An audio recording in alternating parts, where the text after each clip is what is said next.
औज़ुबिल्लाहिमिनश्शैतानिर्रजीम बिस्मिल्लाहिर्रहमानिर्रहीम। मैं एडवोकेट राना महबूब आलम आपसे एम आलम लीगल एक्सप्लोरर में मुखातब हूँ, और आज का हमारा मौजू कत्ल के मुकदमे के हवाले से है कि कत्ल के मुकदमा में किन बातों का, किन अवामल का ख्याल रखना इंतहाई ज़रूरी है, और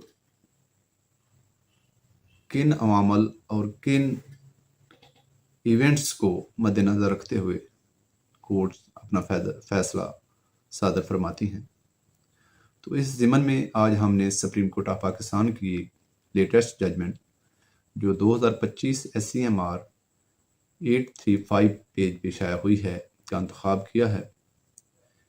इस जजमेंट के मुताबिक दो शख्स जिनका चेहरा मफल्ड होता है वो आते हैं और फायरिंग करते हैं, जिनकी फायरिंग के नतीजा में एक शख्स मौके पे एक शख्स की डेथ हो जाती है और दूसरा शख्स शदीद ज़ख्मी होता है। FIR लॉन्च हो जाती है। तो एक महीने के बाद, एक माह और चंद दिन के बाद एक सप्लीमेंट्री स्टेटमेंट के ज़रिए 5 अशख़ास को इसमें इन्वॉल्व कर लिया जाता है। लेकिन इस सप्लीमेंट्री स्टेटमेंट में कहीं भी सोर्स ऑफ इंफॉर्मेशन का जिक्र नहीं होता कि कैसे इन पे डिस्क्लोज हुआ है कि ये 5 अशख़ास इस केस में, इस मर्डर में इन्वॉल्व थे। ये केस चलता है, ट्रायल कोर्ट 4 अशख़ास को एक्विट कर देती है, बरी कर देती है, और एक शख्स को लाइफ इम्प्रिजनमेंट हो जाती है। इसकी अपील होती है, अपील में ट्रायल कोर्ट के फैसले को अपहेल्ड किया जाता है। इसके बाद ये case supreme court of Pakistan के सामने आता है। सुप्रीम कोर्ट ऑफ पाकिस्तान ने कुछ पॉइंट जो हैं रेज किए और सवालात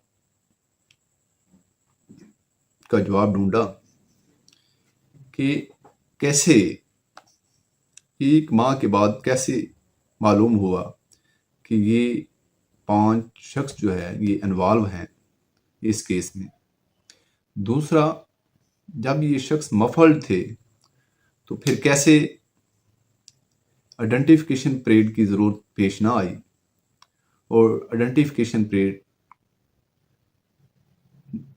को प्रोसीड ना किया गया, और सिर्फ एक को अक्यूज की स्टेटमेंट की बुनियाद पे कि एक को अक्यूज ने कन्फेशनल स्टेटमेंट दी और उस स्टेटमेंट की बुनियाद पे उस शख्स को भी बरी कर दिया, लेकिन प्रेजेंट पिटिशनर को लाइफ इम्प्रिजनमेंट दे दी गई। सुप्रीम कोर्ट ऑफ पाकिस्तान ने कहा कि जब एक ही सेट ऑफ एविडेंस था, दो मफल्ड शख्स थे जिन्होंने फायरिंग की थी, और उस फायरिंग के नतीजे में एक शख्स फौत हो गया और एक शदीद ज़ख्मी हुआ, मगर 5 अलेजली इन्वॉल्व जो मुल्ज़मान थे उनमें से 4 को एक्विट कर दिया और एक के खिलाफ लाइफ इम्प्रिजनमेंट हो गई। जब लाइफ इम्प्रिजनमेंट हुई तो क्या एक्विटल के खिलाफ कंप्लेनेंट ने अपील फाइल की? तो नतीजा था कि कंप्लेनेंट ने अपील फाइल नहीं की और ना ही स्टेट ने उस एक्विटल के खिलाफ अपील फाइल की। तो सुप्रीम कोर्ट ऑफ पाकिस्तान ने कहा कि एक्विटल के खिलाफ अपील फाइल ना करना, और दूसरा आइडेंटिफिकेशन परेड का ना होना कि जिससे ये साबित हो सके कि यही मुल्ज़िम थे जिन्होंने ये क्राइम कमिट किया है।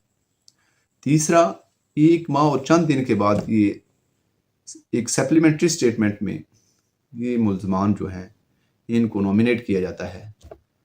तो डिस्क्लोजर ऑफ इंफॉर्मेशन जो है कि कैसे کمپلیننٹ پہ یہ ڈسکلوز ہوا کہ یہ 5 ملزمان اس مرڈر میں، اس اکرنس میں ملوث ہیں۔ تیسرا، مفلڈ جب تھے تو آئیڈینٹیفیکیشن پریڈ ہونا ضروری تھی، اور آئیڈینٹیفیکیشن پریڈ نہیں ہوئی، اور صرف ایک کنفیشنل اسٹیٹمنٹ کی بنیاد پہ سزا دے دی گئی۔ سپریم کورٹ آف پاکستان نے کہا کہ جب جس شخص نے کنفیشن کیا اور اگر اس شخص کو سزا نہیں ہوئی، اس کے خلاف، اس کے اگینسٹ کرائم ثابت نہیں ہوتا، تو جس کے خلاف یہ کنفیشنل سٹیٹمنٹ دی جا رہی ہے اس کو اکیوز کے خلاف کیسے کیس ثابت ہو چکا ہے؟ تو سپریم کورٹ آف پاکستان نے پریزنٹ پٹیشنر جس کو لائف امپریزنمنٹ ہوئی تھی اس کو ایکویٹ کر دیا اور اپیل الاؤڈ کر دی۔ تو یہ تھی آج کی ہماری کاوش۔ اگر آپ کو ہماری یہ ویڈیو پسند آئے تو اس کو لائک کریں، کمنٹس کریں اور شیئر کریں۔ ہمارے چینل کو سبسکرائب کریں۔ Thank you.